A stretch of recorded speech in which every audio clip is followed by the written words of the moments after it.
ride, we ride. We ride, we ride, we ride. We ride. Turn the lights on. Even when it don't go right. Yeah. What up, Double M's? It's your girl, Mandy. Ew. And it's Miss C in the house. And we're back with another video. And this time we're going to be talking about the benefits of being single Single. and being married. Y'all ready for this? Welcome to the club, girl. This some real talk, y'all. Y'all ready? So let's get up into it. Right. First question is, what's the best part to you of being married? Well, the best part about being married to me is, as you asked, is having a companionship, having somebody that you are spending your time with, somebody that you're building something with. You know, not only is it about being in love, but you got somebody who cares about you, got your back, having support. The best part about marriage is having that emotional, physical, and spiritual support from another human being. So that's what I would say in my situation. It would be that. That's good. That's good. I feel that. I feel that, and I think every woman at some point in her life wants that. Absolutely. Even when I was single, I won't lie, I enjoyed my personal time. I did. I was by myself for almost 3 years before I met Keys, and I enjoyed myself. I enjoyed being alone. It gave me time to get to know who I was as a woman, as an individual. And then when I got in a relationship, I also learned new things about myself, because there's somebody else now watching you, looking at you, seeing things about all you that the time.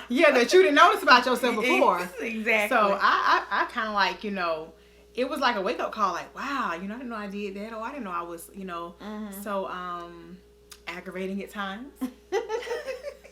I didn't know how to bad. What you don't know that kind of stuff when you're by yourself, because you think you fine, you think you perfect, everything all good. Because who you arguing with, the walls? Okay. Nobody. Ain't nobody to argue with but yourself. Yeah. And usually that's the inner battle going on in the mind, which is the battlefield. True, very true. But I'm glad you said that, though, in your breakdown, because that's the best part of being single. You're single, you're by yourself, you have time to work on yourself, you have time to get your mental together, your spiritual life together, your finances. So when that right person do come in your life, you'll be ready, you'll be whole, so you can add that wholeness to another whole person, right? Not a half of a person. True. Because when you get into a relationship, a long-term relationship, or a marriage with somebody, and you haven't worked on yourself, it's hard trying to work on yourself in a relationship with somebody else, because you're supposed to be focused on them. And the problem too that happens is that you end up carrying a lot of baggage. You come in the relationship with baggage, not good, that you haven't addressed, and now this person is not only having to, love the person that they've come accustomed to learning and knowing, but now they got to learn this other side of you. Oh, that they didn't know. Yeah. That they didn't know. And then all of a sudden it brings the topic in, oh, you changed. You wasn't like this when we first met. Well, I wasn't old when we first met. I was, I had Tom, Dick, and Harry in the back of my mind. I still had some stuff I needed to get rid of. Okay. So, like, how are you going to bring problems from childhood when you was a teenager, a young adult, into a marriage with somebody, and you're not ready? And it's okay for somebody to reflect on that, saying that, hey, I don't know how to do X, Y, and Z, or I wasn't taught this because I didn't have a father figure growing up, or I didn't have a mother growing up, but let's not make it an excuse. Right. As long as somebody is just telling you, hey, this is why it's taking me a little bit longer to learn something than it is for you, because I didn't have that teaching, then it's okay, as long as they're willing. That's what people got to understand. Right. We gotta get out of this this thought process where the man has to be so perfect.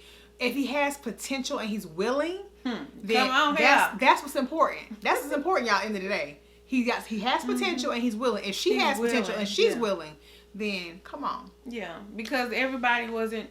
No, I don't think anybody was raised perfectly, because when two people decide to have a child, they don't know everything about parenting.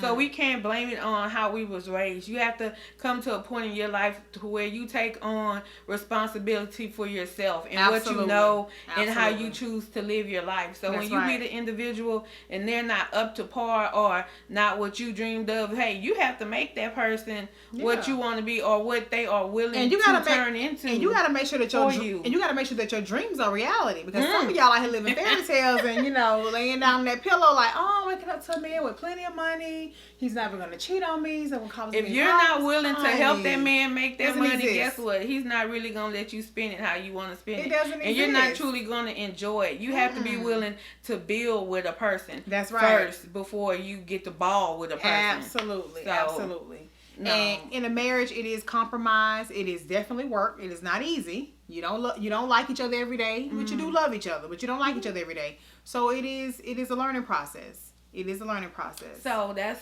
question number 2. How do you get to learn how to accept those things you don't like about an individual that you have tied yourself to for the rest of y'all life? You have to sit down and discuss those things. Hey, I don't like when you do this, or I don't like when you do that.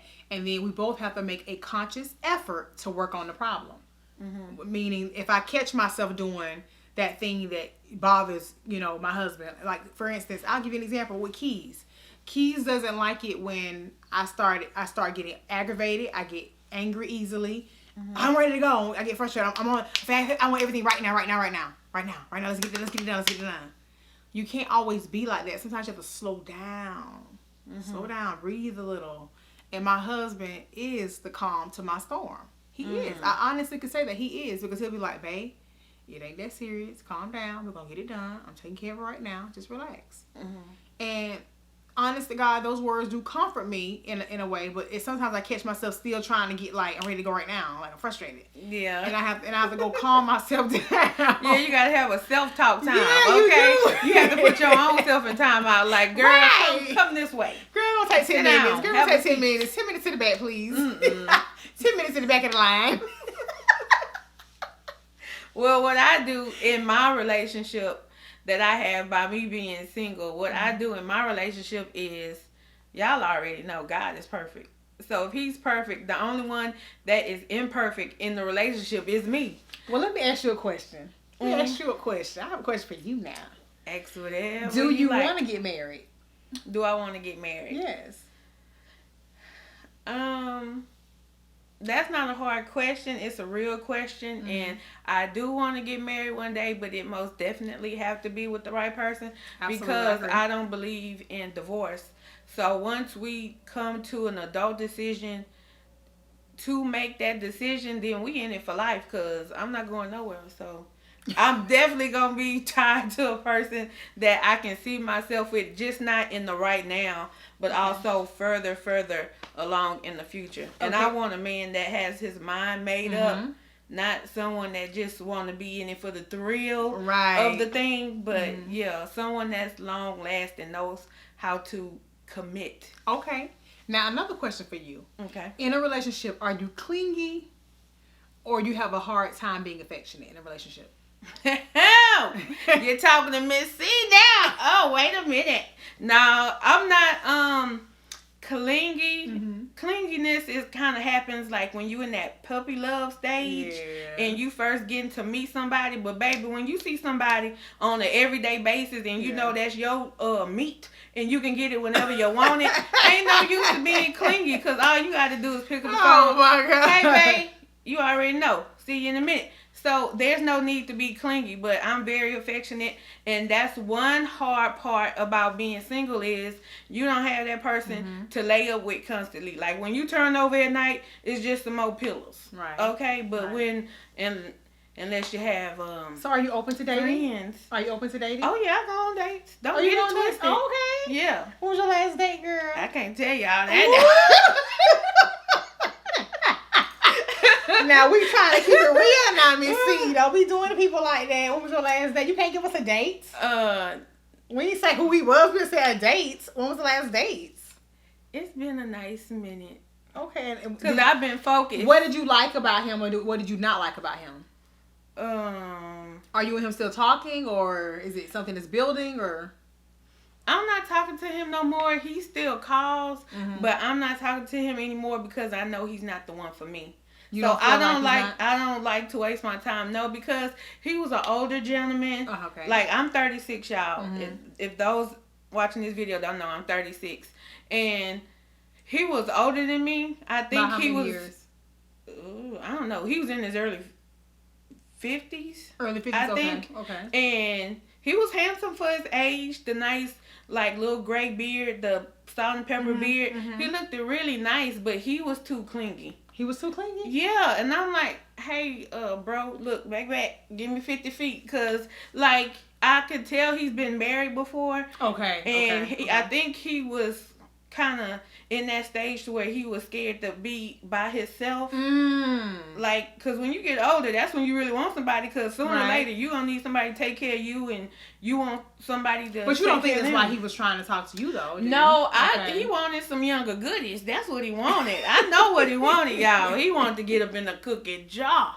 Okay, but the lid didn't come off. So, but he's still trying, po thing. I already told him it ain't working. But he just had certain characteristics about himself, and he had the money. He had the good job and everything, but if you don't vibe with me, I can't vibe with you. Yeah, that's true. That's just it. Our spirits was not. That's true. If there's not a spiritual connection, or if there's not a if you don't get a good vibe from somebody when you meet them, and there's not a connection right off the bat, like wow, I'm really interested in what this person has to say, or I'm interested in spending more time with this person, then you know that I ain't really feeling him like that. Like, I've in previous relationships before I got with Keys, you know, there were guys I dated that I felt like, I have no business even wasting another ounce of a second with you. Like, literally, I need to real, it's like, really literally, you need to be dismissed via social media, like not even a phone call. I'm gonna direct message you. Yeah, because when you have men constantly coming into your life, men try to holler at me all the time, and you have to know their motives. You have to know a man's motives. I think that's another thing too with a lot with being single. Is trying to discern what is the motive here. Are you looking for a wife, someone that you can get to know, date, you know, then properly marry and take care of? Or are you looking for just somebody to have sex with? You know, what are your intentions here? Because that happens a lot out here, you know. Yeah. And sometimes us women confuse good sex with in love, and he loves me, he cares about me, and all it is good sex for him, you know. Hey, so. ladies, listen. If you sing, if you're married, then you married that good deed, okay? And it should be yours. But if you single and you get some good D, do not marry that man only because he got good D. Because if he don't have no job, good sex he will not broke, keep you together. he don't have a future, you gonna have you some good D with a terrible future. It won't keep you together. It will not sustain the relationship. That cannot be the only reason why you with a man. There has to be more to the relationship in order for you to sustain it. Honest to God, it will not work any other way. Because, baby, that good D is not gonna come in handy when y'all sleeping under a bridge. Let me tell you, it get cold up under there. And ain't no D gonna keep you that warm, okay? I'm just saying. Okay, so another question for you. Have you ever come close to getting married? Yes, I have. Back in 2008, I got proposed to really in 2006, but we were supposed to get married in 2008. And I didn't do it because we were on the verge. He bought me a ring, proposed, asked my parents, all of that. Everybody was beautiful. Saying yes. Everybody was happy. And one night, y'all, I was laying in the bed next to this man. And my soul was just restless. Like, you know, them kind of nights where you toss, turn, toss, and turn. Can't sleep. And I just started crying for some reason. And that Negro must have been really asleep. He was asleep because he didn't hear me. And I started talking to God. And that's what I do. When I can't make a decision on my own and I need help and I don't feel as though I could talk to anybody else about the situation, I talk to God about it. And I said, Lord, is this the man you have created to love me, to cherish me, to be in my life till death do us part? Is he the one? If he is, then good. I'm ready to be married, because then I was younger. Right. And even in my younger days, I loved being in a relationship because being a player and being with this one and that one, I wasn't that type of woman. I don't like sharing like that. So I prayed, and the Lord allowed me to see in the next couple of weeks the truth that was hiding within him. And I come to find out that he was an alcoholic. So he wasn't drinking around me, but when he would go to work after work, he would go out and chill with his co-workers and stuff and would drink. And one night he came home and he was drunk and he wanted to fuss and fight. And first of all, he fought like a woman. And that was the first time he ever did that? Yeah. Wow. He was showing his naked behind, baby. So he was... But don't you find that crazy that he was able to conceal that for so long, that he had that alcoholism going on? And not bring that home to you, concealing it. I don't find it crazy because the devil is sneaky. Oh, yeah, the devil is conniving. That's true, too. But I'm just saying, like, there was never any signs that he was drinking prior to that. We would drink, like me and him. Socially we would have like a little drink, like we had asking. candlelight dinners, and yeah, we would go out to eat, and we would sip on a little something occasionally. But you never saw him get excessive. He never got drunk. Okay, so he wanted to pick up stuff and throw stuff and fight, and I was like, I'm not the one. And he tried to get physical, but I already let him know, look, hey, you put your hands on me, it's going to be the last time you put your hands on anybody, because I've been and hurt you, and one of us will not be living anymore. So therefore, I'm not trying to go to jail. I got a clean record. I'm trying to keep it that way. So I just had to move around. It wasn't for me, because if you hid that side of you that long, what else are you hiding from me? Could you possibly be hiding from me? So before you marry somebody, you have to know everything about him. Absolutely. And I was already with him 2 years, so just imagine. And let me tell you something. Even when you marry somebody, you won't know everything about them. Don't get that misconception in your mind. Please don't. You won't know everything about them, because you're learning as you go through this journey together called life. So you're learning new things about each other every single day. So you will never know everything about somebody when you marry them. Right. Keys and I was together 6 years before we got married, and we lived together. And there were still things we were learning about each other, how each other felt as the course of the relationship went on, or how I treat him, or how he treats me, or how I feel you should do this and you feel I should do that. There's a lot of work involved in marriage, because it's constantly changing. Marriage is like a chameleon. The colors are constantly changing. This year this may be a problem that you worked on and you resolve. The next year there may be something new come up that you might need to deal with and talk about. Maybe one of you is spending too much money in the marriage, or maybe somebody's not being as affectionate in the marriage. There's a lot of things. Maybe there's not enough intimacy. There's things that come along in your marriage that you have to constantly be aware of and work on. You just do. So y'all, as of right now, we're gonna have to make a part 2 to this video. Yes. But if y'all enjoyed it, or if y'all have questions for us, please leave the comments down below, and we're gonna do another video. And check out our girl Miss C's Corner, because she's gonna have a part 2 on her channel. Yes, so y'all send those questions in. Don't forget to like, subscribe, share the video, and hit that notification bell. Bing! And we'll catch you on the next round. Bye, neighbors. Bye, Double M's. Okay.